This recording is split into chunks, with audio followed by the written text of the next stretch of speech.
ikhlas. Allah Ta'ala SAW beritahu innamal a'malu binniyat, semua okey.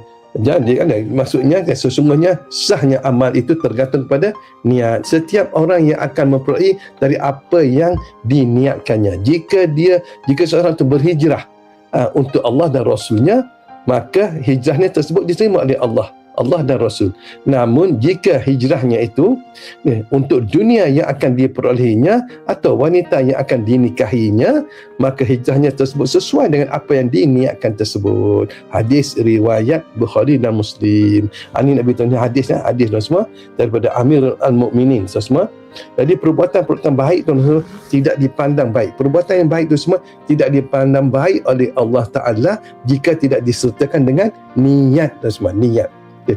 Kalau kita beramal, contoh kita sedekah, tapi kita tak niat sedekah tu untuk apa dan semua, maksudnya kita niat dengan ikhlas. Maksudnya kita tidak niat dengan ikhlas tu, dengan niat ikhlas, maka dia tidak dipandang oleh Allah Ta'ala.